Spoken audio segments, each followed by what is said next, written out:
All right, here was Andy Kees of the Oak Hill Red Devils. Andy, not the desired result you wanted this evening, but do you see some good things from your own team despite the final score?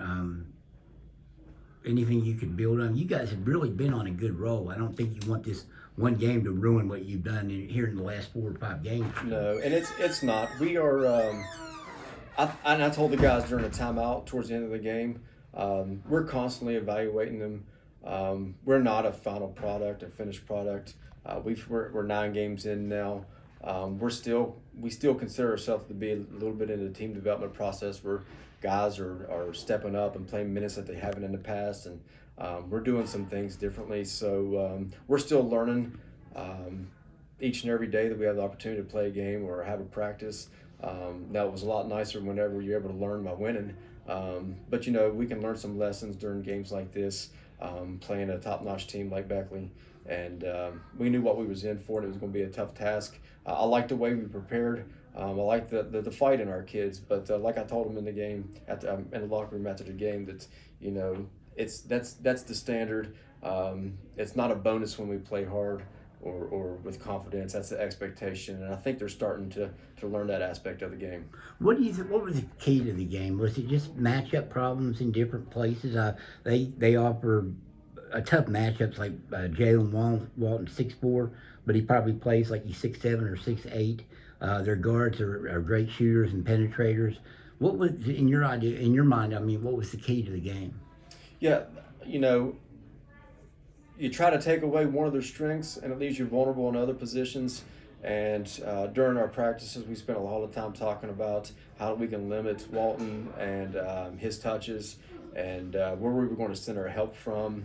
And you got to be careful how you help with Beckley, because they had guys who can shoot the ball, and we really didn't want to help a whole lot off of Kobe because he has a lot of success shooting the ball over here.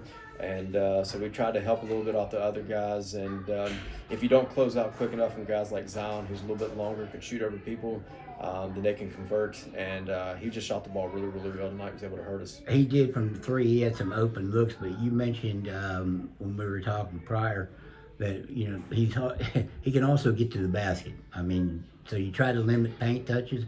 Do you just hope he shoots threes and misses, or what do you can't? It's a 5-on-5 game, but people are going to get open. Yeah, and it's kind of like you kind of choose where you want to limit the teams at, and we've always valued taking away paint touches here. Don't let guys dribble drive you and get paint touches, and put your defense in rotation. That's something we talk about every single day at practice.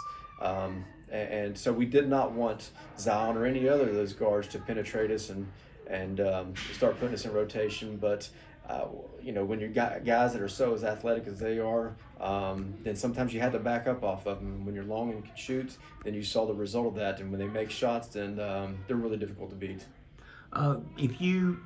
What would have been a successful night for you on? I mean, obviously winning the game, no matter how you did it. But what were you hoping to accomplish? Did Walton do some things more than you wanted him to do?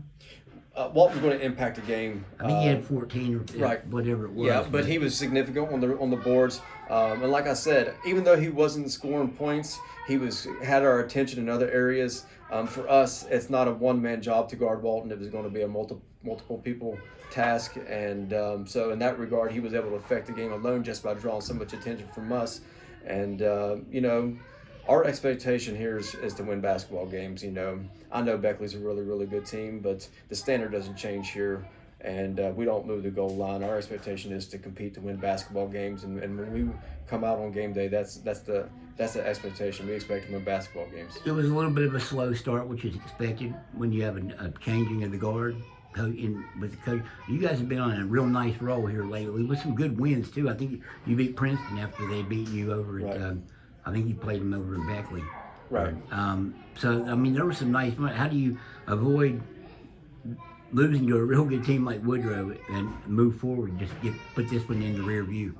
I just finished telling the guys that, hey, I'm going to digest this. I'm going to go home. I'm going to watch film. I'm going to figure out what we need to do to improve, and especially on the defensive side of the ball. But the thing that I'm interested in the most, and I told them this, I said, I'm interested in your response. I want to see your response to this, because we've had a little run where we got hot and we've won a few games and we've played well and it's been fun. But you're going to go through patches when you play 4A basketball where you're going to get beat, you're going to get kicked, you're going to be down and out. And so, what's more important to me is when you show up here tomorrow for practice, you know, are you moved on? Are you ready for the next challenge? Because you can't dwell on it. We're going to try to correct mistakes, but I told him, you know, I'm interested to see if you respond. We're not going to be front runners, and we're not going to sob. We're going to move forward. There's more games to be played, and we have a lot of time to get better. A little bit off the subject, but I don't know how many freshmen you have with the program. A lot of teams around here are playing freshmen and having success with playing these freshmen. I think that Liberty's got 2. Wyoming East has 2. I think Woodrow's got a guy that's in their top 7. Yeah. And they played freshmen too in the past with Dylan Hoffman. Why do you think so many young players are able to play? And do you have any guys you might be able to bring up and put in that situation? Well, we don't have a whole lot of freshmen. We didn't have enough kids to have a freshman team this year, but we do dress one on our varsity team, and he's extremely athletic, Keelan, and he's going to be somebody that's going to help us in the future in our program. And I think that process begins in practice. But you know, you usually see kids, and especially freshmen, that are involved in other sports and was able to compete. It's easy to transition whenever you've been able to see bigger kids and faster kids. And so, you know, for example, Beckley has freshmen, you know, that they play. I know they have the Burdette kid, and he just come off a football season where he was able to compete.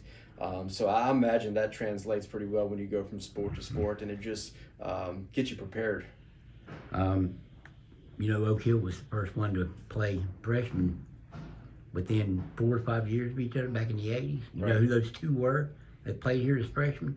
I'd say probably one of them is probably Tracy Shelton. I imagine Stuff Lynch maybe played as a freshman also. That's the 2 right there. Yes, a guy knows his history, Red Devils history right there. Yes, sir. Andy, I appreciate the time, and good luck the rest of the way. Thank you so much.